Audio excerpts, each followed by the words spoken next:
Welcome to the Excel Purpose Show with Comstor. Hey, today we have with us Simon Alexander Ong, award-winning life coach and author of Energize. Simon, I love the practical advice that I have actually brought your book here with me on holiday. Welcome. Thank you so much for having me. Firstly, I want to say massive congratulations. You clearly excel in creating engaging messages and book promotion. I have been non-stop seeing you everywhere on social media, all the speaking gig conferences you're invited to ever since the launch of your book. And you've been able to do that in really creative way, from doing energizing cocktail drinks, like things that people wouldn't normally think of, to like virtual book launch. How do you do all this? Is that just you, or do you have a whole team of people? Well, I would say most of that is me, Coms. And I would share a little insight into how I go about thinking differently and creatively, especially when you are growing a business, but also wanting to market a product or service to the world. So one of the tips that I give entrepreneurs is to diversify your inputs. Now, for me, diversity is power. What I mean by that is when I began my journey, Coms, I didn't just spend the majority of my time with other coaches and speakers. Yes, I spent some time with other coaches and speakers, but I spent even more time with people who were operating in very different industries to mine. So that could be, as an example, a bartender, a film director, a chef, a musician, a tech entrepreneur, a librarian, people who were doing very different things to what I was doing, but who shared similar values and beliefs to what I held. And what I found is that by exposing myself to people from very diverse industries and backgrounds, it helped me to think different. It helped me to see things from new perspectives and go, well, how could I sew a thread between the idea from someone in the bartending industry with someone from this tech industry, combined with my own way of seeing the world? And that's how I came up with some of the ideas that you have seen on social media. That's really cool, because I know in the book you shared that you're a bit of a introvert as well. Like, how did you come to connecting with people? Did you at some point just go, okay, I'm just going to talk to a wide range of people? Like, where did you get that confidence to connect with all these different range of people? Sure. So you're right. I grew up as an introvert, very stereotypically Asian in a way, I guess. I was focused on doing well at school, coming home after school and just doing my homework and not going too crazy with how I spent my social life. And that was part of my upbringing, but also, I guess, a part of my culture. And so it wasn't until, I would say, my second year of university that I began to really start speaking to people and building relationships, things that were previously out of my comfort zone. And I think the catalyst for that is the fact that I failed my second year of university, and I had to resit that year. Now, because I had to resit that year, it meant that I couldn't apply to jobs and internships in the way other people did. So the traditional way of getting a job or an internship is you would go online and you would complete an application form. Now, of course, because I failed a year, on the part of the application form where it asked for your grades, I would not have passed that part of the process, because I would be filling in F, F, F in those grades. And so because I couldn't go through the traditional process, I had to think different. And so what that forced me to do is to go to these company presentations that they often hosted to recruit new graduates, and to just network and to build relationships with people who were already working at these companies. And I would then say to them, why don't we grab coffee sometime in the next few weeks? I would love to understand more about what a graduate would do if they were to start working your team when they finish university. And so I would slowly build relationships with people in the banks that I was looking to get a job in. And before long, they would say to me, Simon, why don't you forward me your CV? I will send it on to HR and we'll get you the first round, but the rest is up to you. And that is all I needed. I just needed to get into that first round of interviewing, because then it was in my control. but it was just getting to that stage that made me become someone who had to network. Rather than it be I could network, it became a must. And that really forced me to develop that skill, comms. Oh, that's amazing. You actually took your failure and you you found opportunity to do that. When you did that, did your, because I know coming from an Asian background, like generally parents are pretty tough. Was yours like that as well? Like where you felt you had to go down that traditional route, and then when you didn't, when you decided to be an entrepreneur, going down this path, what were their reaction like? I'm not going to lie, it was a tough transition. A lot of people focus on the fact that, Simon, you've gone from working in the 9 to 5 corporate world to running your own business. That itself is a challenge. But I think what a lot of people don't consider is also the mental challenge of transitioning from one to the other, especially when you are in a family in which they don't really understand what you do or what you want to do. And so I actually bought myself time, comms, because my dad was working abroad at the time that I was making the transition. And so he would say on the phone call that we had, Simon, how is your job going?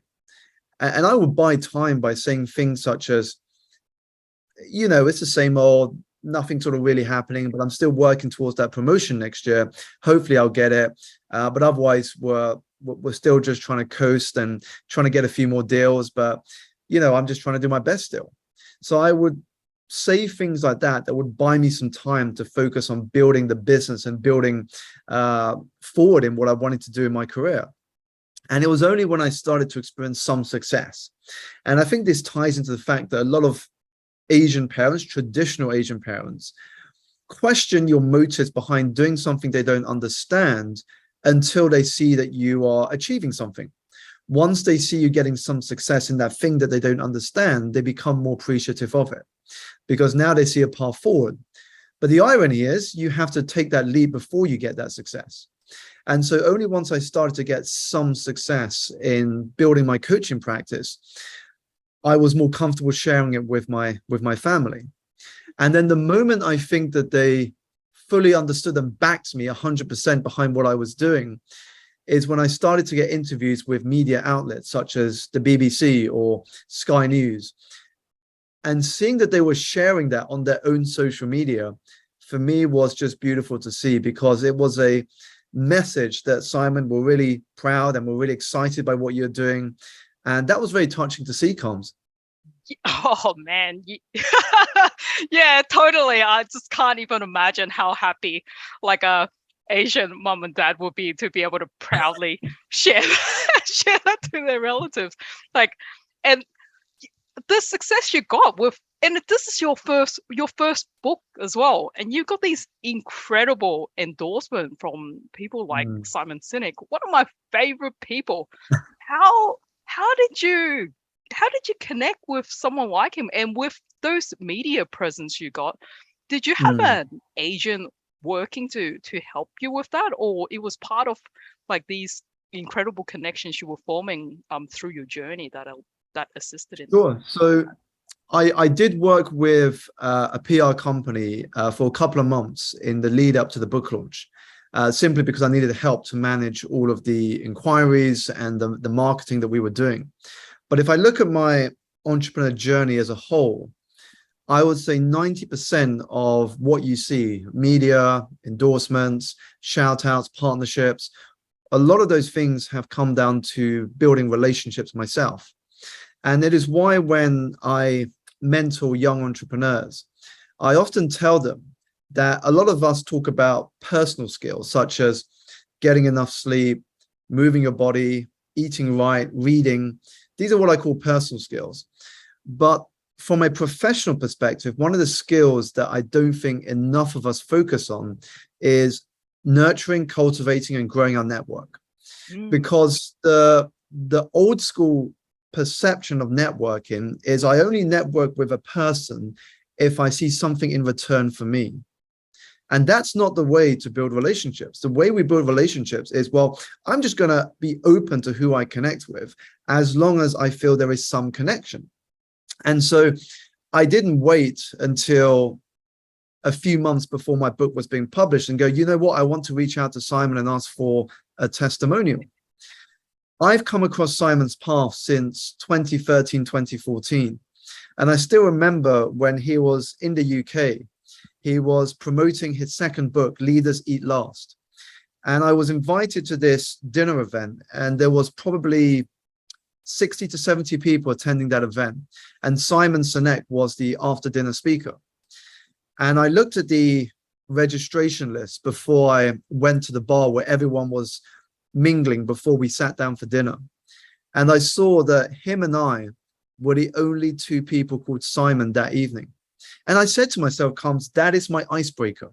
So I went up to Simon at the bar and I said to him, good to meet the only other Simon here this evening. Good to meet a fellow Simon. And that's how we started a short conversation. We then went to sit down, he did his talk, and at the end, he signed books for all of us in the audience. Now, after I took a selfie with Simon, I then said to him, one day I will share the stage with you, Simon. And his words back was simply, I look forward to it. And if we fast forward to 2018, 2019, I was invited to speak at the WBEX annual conference. So WBEX stands for the World Business and Executive Coaching Summit. And in the lineup was the likes of Rich Litvin, Daniel Goleman, Greg McCune, and Simon Sinek. And so there was me now speaking on the same stage as Simon Sinek. And then when COVID happened, Combs, Simon had to pivot his business model because a lot of his revenue came from the fact that when Simon speaks on stage, when he goes around America, when he goes around the world, he gets a lot of money for speaking on stage. But when COVID happened, he couldn't speak anywhere. And all the events that he was due to speak at was canceled. And so he and his team had to pivot. And so what they built is they started to build Simon's masterclasses. And in order for him to deliver the masterclasses, he was looking to work with teachers and educators to help share their subjects and their expertise with his community. And so that's where I got speaking with one of his team about doing a masterclass together. While nothing has happened yet, Combs, towards the end of 2021, I asked that person that I was in contact with, when is your next meeting with Simon? And he said to me, next Wednesday. And I said, would it be okay if I send you an advance reader copy of my forthcoming book to ask him if he would be open to giving it an endorsement? And he said back to me, Simon, I'm happy to do so, but just keep in mind, he rarely endorses books. You probably rarely see his name endorsing a book. Yeah. And I said, that's completely fine. If you never ask, you never know. And so he went away, he shared it with Simon. And 3 days later, he sent me an email back saying, good news, Simon just replied, and here's the blurb below. That is so epic. I love that story. I'm sure the listeners are going to be so inspired by that. And it's like taking the opportunity. And it's okay. Really? You're so right. You never know if you don't ask. You never know. And I think also what I'm trying to hopefully share with these stories is not all of us will have the money to hire a PR company or to work with a talent agency because we're not at that level yet. And so what I'm trying to share here is that you don't need to be at that level to build some great connections and to build a great network. If you know the people you want to spend time with, if you feel you've got value to add, the key is to just show up, ask, and add value, however way you can. You know, when I got Marie Forleo's endorsement, I don't know Marie Forleo, but when I saw her at an event, I connected with somebody on the front row of that event who happened to be Marie Forleo's hairstylist. And so we've been connecting over Instagram for the last few years. And the way I added value to him at the time is I simply asked him, how long are you and Marie here in London? And he said to me, we're here for a week promoting Marie's new book, Everything is Figure Outable. And I said, I tell you what, why don't we connect on Instagram and I'll share with you some top restaurants and bars that you and Marie and your team should check out while you're here in London. And he said, cool, drop it and let's have a look. He goes back to New York and he said, Simon, we checked out 2 of them, very good recommendations. And we just keep in touch over the years. And then when Penguin send out an email asking Marie if she would like to provide a blurb, they hear no response.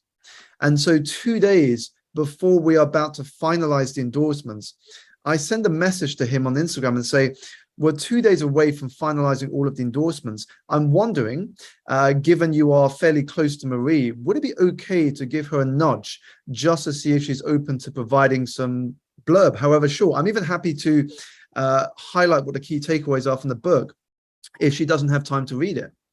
And he said to me, within 24 hours, Simon, her team will get a blurb over to you by Tuesday morning. Ooh. And that was from somebody that most people wouldn't think about having a conversation with. I mean, her hairstylist, out of all people.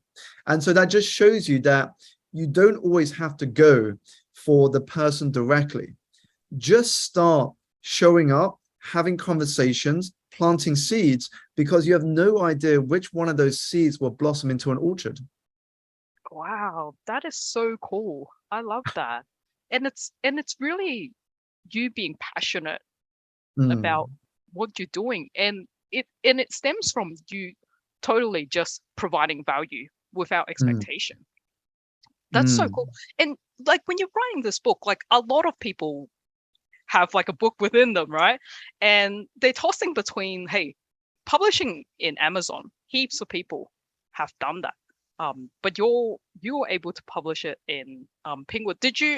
When you were tossing between that, were you ever thinking, oh, I'll do an Amazon one, or were you always like, no, I want to see it on the shelf, and with Penguin specifically, or what were your mindset like? The truth is, Combs, I never planned to write a book.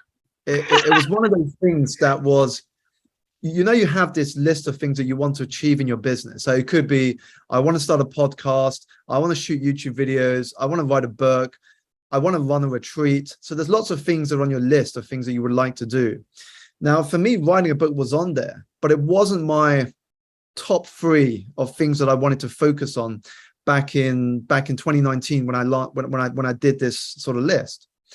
And then a few months after I put that list together, I got a message from a boutique publishing company that asked me if I was interested in having a conversation and writing a book. So I went along to have coffee with this boutique publishing house, and they wanted to give me an offer after that.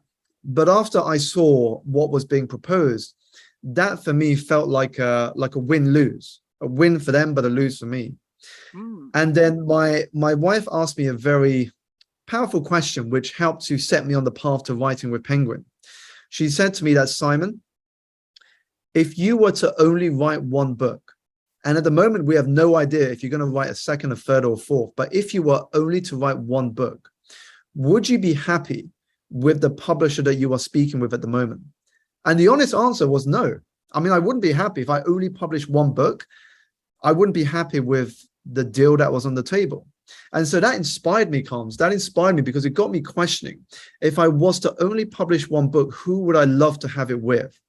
And so straight away on my piece of paper, I wrote down Penguin Random House, HarperCollins, Simon & Schuster, Hay House, all the big sort of publishing names. And then I got to work. I started reaching out to these people in the publishing world. I went to book launches so I could connect with editors from the publishing world. And I really started immersing myself in that industry. And then I started connecting with them on LinkedIn and other social platforms. And once I started to cultivate some relationship, I then sent them an email. And these emails were very personal, very bespoke. And in essence, it was saying, could we meet? And I have a few ideas to share about a book that I could write. And suddenly they were inviting me to have coffee. And then we started talking about what I could write about. And then before long, I was in a position of going for a contract. I really love that. Simon, you know, like most of us, when we apply for a job, we're like, okay, we know what a normal cover letter should include, kind of like a one-pager. When it comes to like a book idea and you're giving it to an agent or the publishing house, what should we focus on? Is it like a one-page thing, or like how much do we have to give? Should it be like the first chapters, or what's your recommendation? And how do we even find which agent we should go for? Like, how do we know they have the connection? Like, what's that process like? So first of all, I was very fortunate that I got the book offer without using an agent. So I was very fortunate in that respect. But if we are talking about getting an agent in order to get a book deal, then the first thing is to know if that book agent has worked with similar authors, authors that have written similar books to what you want to write, because that tells you they understand the industry that you want to release your book into. And that's important, because if they don't really know the industry you are looking to share your work into, then it's going to be very difficult to know who are the right publishing companies to contact and who are the right people within those companies. So I think the first is to look at their track record. Which authors have they worked with, what books have they published, and which publishers. That's the first thing. Now, when it comes to your book, there's a great analogy I often share, is that if you think of the process of pitching your book to whether it's an agent or even a publisher as similar as going on to, say, Dragon's Den here in the UK, or in the US they have Shark Tank. So imagine you go onto this set, and instead of these sharks or these dragons, you have commissioning editors or agents sitting in these chairs. Now, when you present to them, your product in this case is your book. And there's two parts that we have to think about. The first part is your product good? Is what you have written or what you are going to write about, is that good quality? And that is the same thing with any business. When people decide to invest in your business, they want to know, is this a potentially good product? So that's only 50% of the battle. The second 50% is this something that is a good investment? Is this something that is commercially viable? So when contestants go into Shark Tank or Dragon's Den, they have to convince the investors that investing in this product or service is actually a good business move. You have to do the same thing. Now, when it comes to a book, it's things such as, what is your marketing plan? How are you looking to spread the word? What is your strategy for the first 2 to 4 weeks of publication? Who do you know that could endorse your book? What communities do you know that could help spread word about your book? Do you know any book clubs? Now, the more data and the more convincing of an argument you have within this area, combined with a good book, the stronger the proposition you have. Wow, cool. Yeah, they're definitely elements that I think a lot of us wouldn't have even thought about. I've got a question for you, which is inspired from your book. What did you fail at this week, Simon? What did I fail at this week? Well, one of the new skills that I have been working on, or wanting to work on this final 6 months of the year, is video editing. So I've been failing a lot recently at trying to learn how to edit videos, because I usually work with video editors and videographers, but often I need to be a lot quicker. And in order to be a lot quicker in editing stuff, I myself need to know how to edit these videos. So I've been trying to teach myself that using YouTube and surrounding myself with other mentors who are great at videos. So if I just look at my folder up on my screen now, there's probably about 7 videos that I'm going to have to delete because I failed miserably at trying to achieve something I wanted to get there. For those of you wondering why I so boldly just asked that, it's a story Simon shared in his book where Simon Blakely's father would ask her at the end of each week. All right. So many people struggle to live their purpose. How did you find yours? Well, this is the interesting thing I think about purpose comms, is that a lot of people that I speak to, for whatever reason, they feel like they need to know what their purpose is first before they take any action. Now, the irony is that the way to find your purpose is to take action, because you don't know what your purpose is until you start to take small steps towards it. I mean, we aren't given the whole map up front. the map only becomes visible to us as we take small steps forward. So for me, how I found my purpose is simply beginning with curiosity, i.e., instead of asking yourself, what is my purpose, which can be very overwhelming, very heavy, and it can sort of put you in the mode of thinking, well, I don't know, and it can worry you, then maybe start thinking with something softer, such as, well, right now, what am I most curious about? And start following through in exploring your curiosities. Because even if it doesn't lead you anywhere, it will very surely open doors to what could be the next step. I totally resonate with that. You're so true. Like when I was younger, I also thought, where does this passion or purpose thing come from? But yeah, that path is very similar. Yeah, it's literally the curiosity. Like, what are you interested in? And then it just opens up. And the interesting thing is, when I do think about purpose, the better way to think about it is to live life on purpose. And what that means is to live with intention. Because once you begin living with intention, your purpose will very quickly find you. When you're saying with intention, what do you mean by that? So what I mean by that is, very often, many of us wake up and we are letting the day own us. We aren't moving ahead with our day with intention, i.e., how will I know today will have been a productive day? What is most important for me to achieve today? Who do I need to reach out to? Now, once we know how to measure if each of our days, weeks, and months have been productive, that is what I mean by living with intention. But a lot of us will say to ourselves, well, that summer went very quickly. Where did all that time go? That is when we're not living with intention, because what we're doing is we're waking up with no aim, no focus, no goals. So the days and the weeks just pass by. And that's why many of us repeat the same resolutions, the same goals year in and year out, because we just haven't been consistent or intentional with them. Wow. So much insight and wisdom. Can't thank you enough for jumping into this podcast, Simon. So I've got a final question for you. For the listeners, what is the best place to find you? Best place to find me? Well, if you want to connect and reach out to me, the best place to do so is either on LinkedIn or on Instagram. My handle on Instagram is @SimonAlexanderO. And I look forward to reading some of your questions and hearing your feedback from this interview. Yes. Thank you so much, Simon. Appreciate you. Calms, thank you so much for having me. Excel in life, live your purpose, be free.